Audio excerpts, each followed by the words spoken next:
It was the best of times, it was the worst of times. 1991 was the year in which the Soviet Union finally dissolved.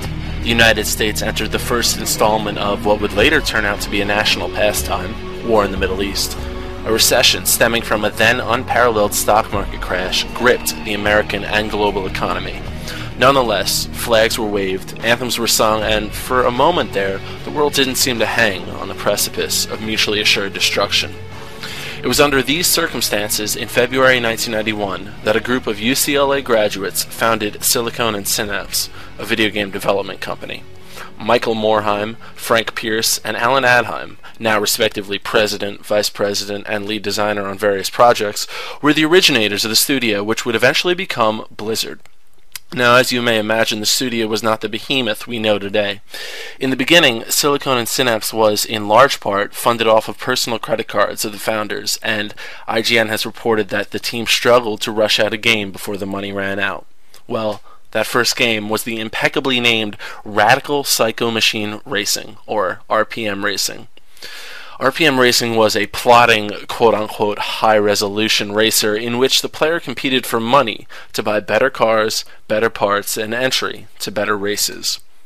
A remake of the 1985 Racing Destruction set for the Commodore 64, Blizzard asserts that RPM Racing was the first American-developed game for the Super Nintendo. Less than 4 months after the founding of Silicon & Synapse, the game was deemed ready. Today, Blizzard is infamous for its tedious development of games and painfully high expectation of quality. In fact, StarCraft II was announced 3 years before its release. The total development has taken over half a decade. Dustin Browder, the senior designer on StarCraft II, joined the company March 9th, 2005, according to Moby Games. RPM Racing, on the other hand, took just a few months. The result is a game which makes me want to take out my Super Mario Kart cartridge from 1992 for a far better experience. Consider this the next time a wave of complaints about Blizzard's tortoise-like pace hits. What immediately followed were a series of equally forgettable ports quickly churned out by Silicon & Synapse in order to climb out of the red.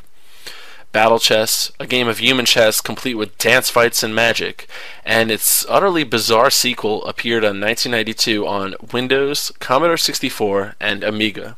The surprisingly cool but terrifically unoriginal Lord of the Rings RPG was ported to Amiga by the same small company.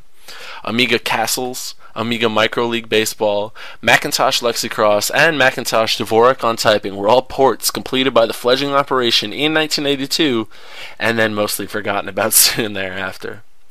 By late 1992, the company had attained a level of stability that allowed it to release its first original and not coincidentally awesome game. The Lost Vikings, in which a group of doofy but physically capable Vikings solve problems in order to make their way through time and space and escape their kidnapper, the terrible Tomator. Rock and Roll Racing for Super NES and Sega Genesis followed. Although it was similar in premise to RPM Racing, it benefited from being a more loud and flamboyant game than its dull older brother. A little electric guitar, alien goo, vivid art, and sped-up gameplay added to a much better experience overall. The studio's output for the year of 1993 earned them the Best Software Developer Award from Video Games Magazine, an award still touted by Blizzard today. The next important original from the company was Blackthorn.